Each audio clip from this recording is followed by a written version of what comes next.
In the mid-1980s, strategy computer games were dominated by one company, Strategic Simulations Incorporated, or SSI. Sure, there were other companies on the scene like Avalon-hIll, but the SSI catalog was truly a thing of wonder.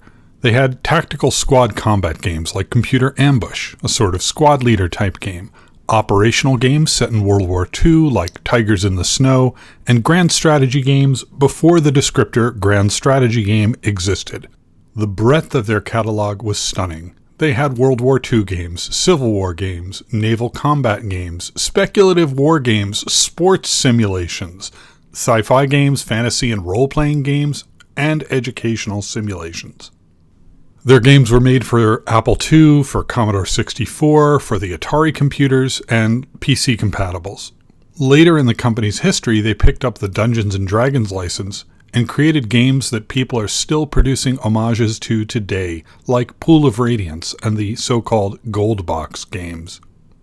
Today, I want to show you one of their lesser-known games, Geopolitique 1990. What's interesting about this game is that it was ripped off a few years later by Chris Crawford to make a much worse playing, though better looking game, Balance of Power. Let's take a look at Geopolitique 1990 and play for a few minutes. Geopolitique 1990 models a hypothetical conflict between the US and Soviet Union to win the hearts and minds of the rest of the world. They do this by competing to win economic, political, and military agreements in other countries. A higher score is awarded for agreements in the other superpowers' sphere of influence. There's a lot of scenarios, but I'll just stick with the first one for this Let's Play. So I hit the space bar, and immediately we encounter the first experience of Geopolitique. On the Apple II, this is a slow game. So the first thing is we get to find out a little bit about the Soviet Union. We don't know exactly what their goals are, but we do see that they've chosen three Politburo. They have chosen three Politburo. They've chosen three Politburo members, and we can see they have mottos. Wouldn't it be cool if more politicians had mottos? National security via international bases. Protection is the ultimate weapon today. Prepare to defend our mother Russia. Okay, this is good, I guess. It means that they're going to have a tight focus on increasing their military power. We hear the distrive. It's 1990. The world is not very tense at the moment. That's good. World tension level 1. And we can see this scenario starts from both the US and the Soviet Union having roughly an equal start. So we have gross national product, we've got some amount of prestige in the world, and we have our military might, which is very low at the moment. All right, so first we can look at various reports. We can see where our military units are. And a lot of this game is spent waiting for the disk drive to load resources. I believe the game is written in compiled BASIC, which is why it's so slow. We can see here the units facing to the right in the US and in Ocean Area 13 are ours, and the units in Ocean Area 6 and S2, the Eastern Soviet Union, are the Soviets. So the most important thing in the game is how the minor countries, what their political orientation is. This will change over time as you spend political action points to influence them. We'll get to political action points later. So we could see the Near East and OPEC are firmly in the Soviet sphere. Japan, Central America, the UK are nominally US aligned. Canada, Western Europe, Eastern Europe, that's interesting. And much of the global South are in the US sphere, and Australia, I'm not sure why they call Australia PR. I'm sure there's something really obvious that I should understand why they're called that. Australia is nominally in the Soviet sphere. So that's not a bad map for the US. That could be worse. We could look at what agreements we have in place. Wait, load. And it looks like we have no agreements anywhere in the world at this point. So we're starting from a blank slate. Let's check the Soviets and make sure that's the case for them as well. I considered bumping up the speed on the emulator so we don't have to look at these load screens. And this doesn't really work. This is a game that's designed with the Apple II loading times in mind. In this instance, for example, it's asking us to press return to continue. In many other places in this game, the delay is the load, and if you make the game go faster, you will blow past information you need to know. So this is a problem. Both Canada and Central America have economic agreements with the Soviet Union. We are definitely going to do something about that. We're going to try. Do we want to declare war? Well, not yet. Okay, so here is our industrial capacity. This represents kind of the abstract nature of your gross national product. I always struggled with what to do with this allocation. The manual says if you don't know what to do, allocate half of it. And so we'll do that. Okay, now we have to decide what we do with that capacity. We can use it to produce food, to produce metal, or to produce energy. So let's try some different things here. Let's say what happens if we spend more on metal than on energy, or than on food. That didn't work. Try that. 1, 3, 4. That leaves us with 4 food and a lot of metal and energy. That's probably not enough. Okay, for this turn, I'm just going to use, I think, 3, 4, 5, 6, 7. No, I think we want that. Not really happy with that, but we'll go with it. Do we want to demobilize forces? Well, in the abstract, you'd rather not, because I chose military as part of my victory conditions. But I think to get there, I'd rather not spend money on my armed forces at a time when the world is in relative peace. So I am going to demobilize both of my fleets. QU to advance. Wait. Load.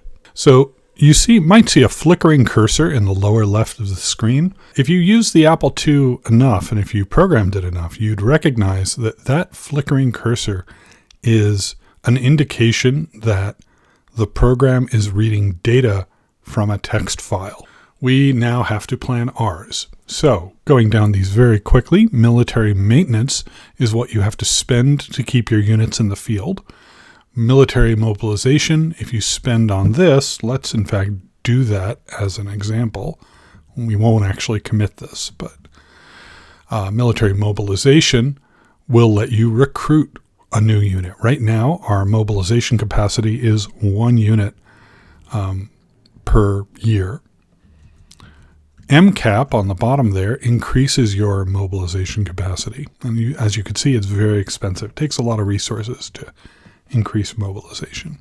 But we're going to spend most of our money and resources on political action points.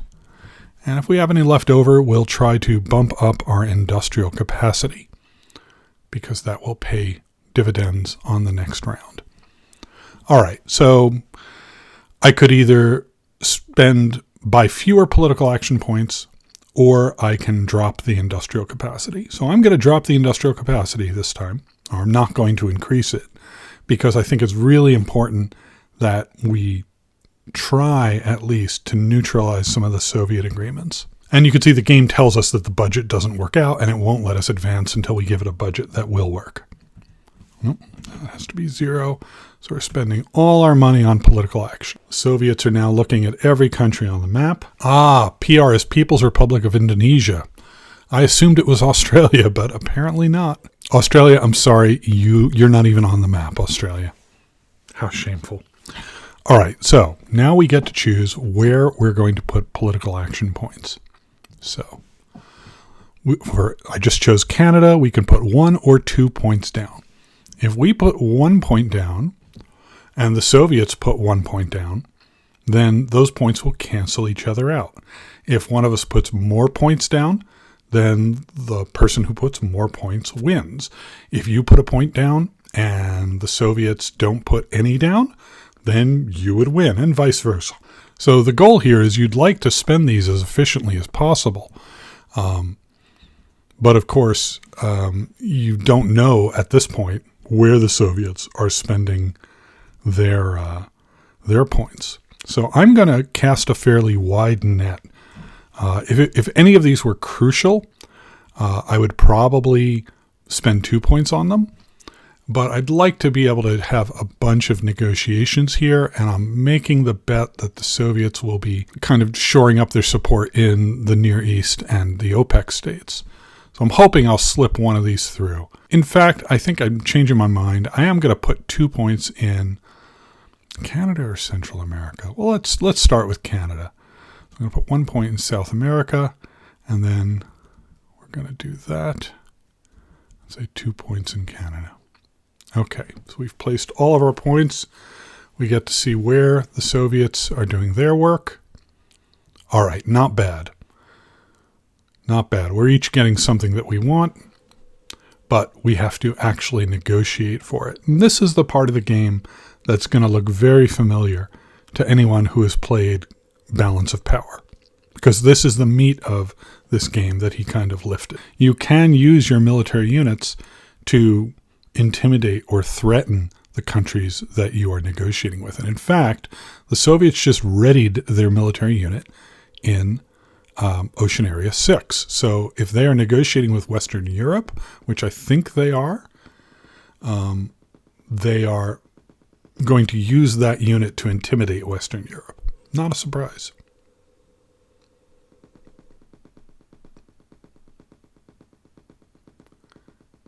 So apparently the U.S. sank a sub. That's just a random event that can happen. And now the tension level in the world has gone up a little bit. That will increase the stakes for negotiations. It will make military conflict more likely. All right, here we are. Now we get to negotiate. So first up on our agenda is Japan. I'm not sure of the order in which the game decides to pick these countries. They don't have any agreements with the Soviet Union, so neutrality is not a valid topic. And right now I'm interested in boosting our economy. So we're going to try and reach an economic agreement with Japan. So the way negotiation proceeds is you have a choice of different types of requests. Each request going from 1 to 6 or 1 to 5 is stronger than the previous one. Using a stronger request will increase the stakes, the political stakes of the negotiation. It might intimidate the minor country into bending to your will. It might stiffen their resolve and make them reject your proposal out of hand. So we'll start with just a polite request. For economic agreements with aligned countries, you never know. Very often those will go very smoothly. Well, we will ask again. That does not, asking multiple times, they rejected the proposal. So the Japanese are not interested in an economic arrangement with the U.S., and that's it for that negotiation. We have not completely got nothing for that. By even having the negotiation and not going to the level of threats, you have influenced that country a little bit. So now we're talking to the United Kingdom. As before, let's do an economic agreement. We learned some things about their government. Unstable government. I find that hard to believe. Arrangement is being seriously discussed. You know what? I think it's very important that we have this agreement, so let's raise the stakes a little and make a strong request.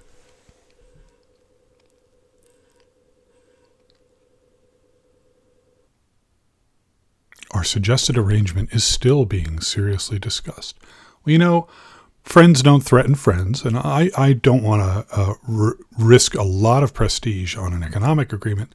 So now that I've made a strong request, I can no longer make a polite request. The only options I really have here are to make the same request, to escalate it, or to close the negotiation. If you close the negotiation, the penalty for not reaching an agreement is cut in half. But we're going to go ahead and repeat our strong request. We may go through a few rounds of this. It's just like real diplomacy. You just keep asking. We're beginning to see your offer in a favorable light. Okay, so now they're asking the Soviet Union if they object to this agreement. Soviet Union says, this is not our business. That's generally good for you.